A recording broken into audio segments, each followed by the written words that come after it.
Makinig kayo mga hambugera sa itatanong ko sa inyo, ha?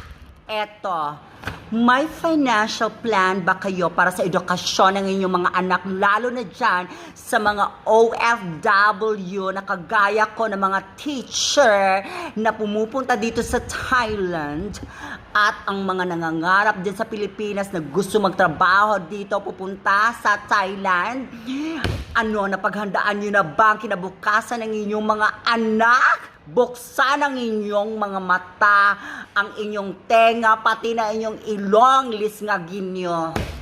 Bakit ko nasasabi ito? Bakit ko itatanong sa inyo ito? Dahil eto, i-share ko sa inyo kung ano ang nalalaman ko. Meron kasi akong kasama dito na Filipino teacher na merong anak na dito na din nag-aaral sa government school. At nakakamangha, nakaka-amaze, nakakabilib talaga ang sistema sa edukasyon. Oo, hindi nga sila marunong mag-Ingles. Diba, nandito tayo para magturo sa kanila kung paano magsalita ng Ingles. Pero itong sasabihin ko sa inyo, nag-aaral sila kasi yung mindset nila, mga inday, mga hambugera, ay makapagtapos at magkaroon ng negosyo. Hindi mag-aaral para makahanap ng magandang trabaho. Ano? Hanggang ganyan na lang ba ang mindset ng mga Pilipino na kailangan nating mag-aral para magkaroon ng magandang trabaho? Nako! Eto na nga, i-share ko sa inyo ito kung bakit ang aking baba dito ay nagbuwa-buwa dyan sa kalagot, gid no? Kay pagkakita gid na ko aning bank book sa kasama ko na Filipino teacher. Although nakikita ko na talaga sa mga Thai students ko na meron silang savings dito sa school, lahat ng mga estudyante, meron silang subject na nagsisave sila sa bangko nila, ganun, at sini-check ng mga teacher nila. Ganun din pala yung mga Filipino natin na mga teachers dito na may mga anak na nag-aaral dito sa government school. Kaya eto, tignan nyo mga hambugera, nako, meron ba tayo dito sa Pilipinas na ganito? Ang napagkaalala ko, no, nakahinumdum ko, college ko, nga nahagbong jug ko, hindi ako nakapasar sa aking finance dahil wala akong ipon. Pero nung elementarya ako, high school, wala mang ganito, dahil hindi man tayo tinuruan mag-savings, mag-save ng pera. Wala sa atin yan. Tignan niyo naman yan. Diyos ko, dyan ako bumilib talaga sa Thailand, sa mga estudyante.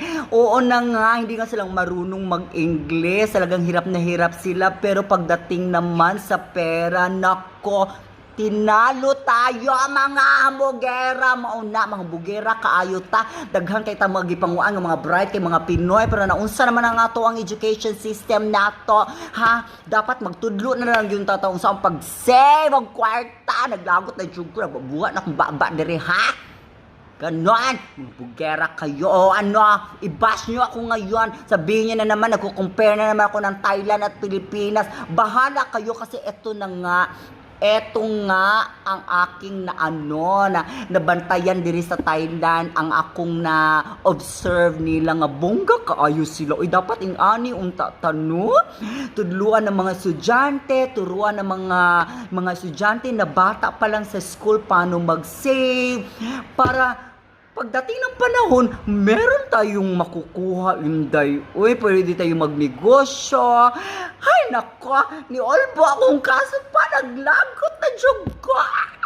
Bongga pa dito kasi nga yung anak ng kasama ko dito na teacher na Pinoy. Alam nyo ba, meron silang tinatawag na Blue Book. Ang ibig sabihin ng Blue Book na yun, meron silang natatanggap yung anak niya na 400 baht every month. Diba? Huy!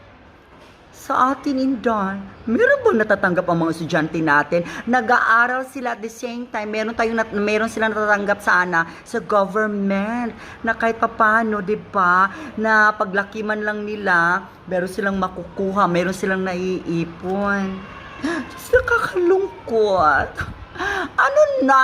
Gumising na kayo, Pilipinas. Gising. Nakakainis. Diyos ko.